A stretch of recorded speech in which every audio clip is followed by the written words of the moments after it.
শাশুড়ির কবরের সামনে দাঁড়িয়ে এক পুত্রবধূর অভিযোগ। কেমন আছো মা?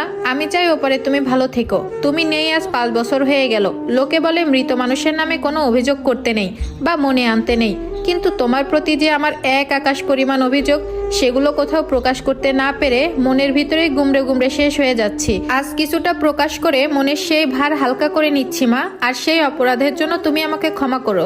জানো মা, তুমি বিনা দোষে 17 বছরই এক কিশোরীর মন ভেঙে দিয়েছো। তার সব স্বপ্ন তুমি গুড়িয়ে দিয়েছো অবেলায়। সংসার জীবন বানিয়ে দিয়েছো তিক্তময়। জীবিত থাকাকালীন সংসারে এতটুকু শান্তি দাওনি আমায়। তোমার সব প্রয়োজনে তবুও এই অকর্মা আমাকেই লাগতো, তাও তুমি বিন্দুমাত্র কৃতজ্ঞতা স্বীকার করনি কখনো। তুমি এতটা নিষ্ঠুরতম মা ছিলা যে গর্ভকালীন সময়েও একটা মেয়েকে ছাড় দাওনি কাছ থেকে। আমার গর্ভকালীন সময়টাই তুমি দিয়েছো আমায় বড় এক পাপের সাজা। তুমি তোমার মনের সকল রাগ উগরে নিয়েছিলে, আর তোমার ছেলে ছিল নির্বাক, যা মনে করলে এখনো আমার রুহ কেঁপে উঠে। সেই কালো অতীতের কথা আমি ইহজন্মে কখনো ভুলতে পারবো না। জানো মা, আমি সবসময় তোমার ভালোবাসা পাওয়ার জন্য ব্যাকুল হয়ে থাকতাম, কারণ তোমার ভালোবাসা পেলেই বুঝি তোমার ছেলের ভালোবাসা পাবো। এটাই সবসময় আমার মাথায় ঘুরতো। কিন্তু হায় আফসোস, তোমার ভালোবাসা পাওয়া আমার কাছে শেয়ালের আঙুর ফল হয়েই রয়ে গেল।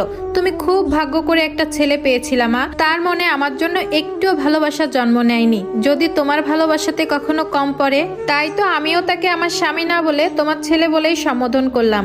আমি মনে করি সে একটা মেরুদণ্ডহীন কাপুরুষ, যে কখনো কারো স্বামী হওয়ার যোগ্যতা রাখে না। এরা শুধুমাত্র মা ভক্ত ছেলে হয়েই থাকে। চিন্তা করো না মা, তোমার অনুপস্থিতিতে সে আমাদের ভালোবেসে তোমায় ভুলে যায়নি। তোমার কথা মনে করে এখনো সে খুব কাঁদে, প্রতি কথায় তোমাকে মিস করে। তুমি তো খুশি মা। এবার আমি কেমন আছি শুনবে না মা? শুনো তবে। আমি ভালো আছি মা, তুমিহীন আমি ভীষণ ভালো আছি। আমি এও জানি এই কথা বলার পর আমি সমাজের সবচেয়ে বেশি ঘৃণিত পুত্রবধূ হব, তবুও বলবো তোমার মৃত্যুর পর থেকে আমি ভীষণ ভালো আছি। তোমার মৃত্যুর কয়েকদিন পরেই আমি জবটা ছেড়ে দিয়েছি। জানো মা, তুমি চলে যাওয়ার বছর খানিক পরেই আমার একটা ছেলে হয়েছে। সব থেকে অবাক বিষয় কি জানো? আমার ছেলেটা দেখতে অনেকটা তোমার মতো হয়েছে।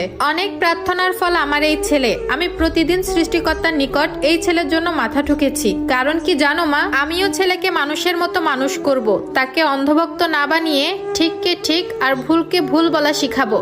তাকে শুধু ভালো সন্তান নয়, কি করে ভালো স্বামী ও ভালো বন্ধু হতে হয় তাও শিখাবো, যাতে আমার মৃত্যুর পর কারো কাছে আমার নামে কোনো অভিযোগ না থাকে। আমি আমার সন্তানদের আদর্শ মানুষ বানাবো। আমার জন্য দোয়া করো মা, আমি যেন আমার উদ্দেশ্য সফল হতে পারি। সবশেষে এটাই বলবো, তুমিও খুব ভালো থেকো মা। আমার কথা একদমই ভেবো না মা, তুমিহীনা আমিও খুব ভালো থাকবো। এখন জানো মা, আমার আর দম বন্ধ হয়ে শ্বাসকষ্ট হয় না আমার। এখন চাইলেই যখন তখন প্রাণ ভরে শ্বাস নেওয়া যায়। মুক্ত আকাশে পাখির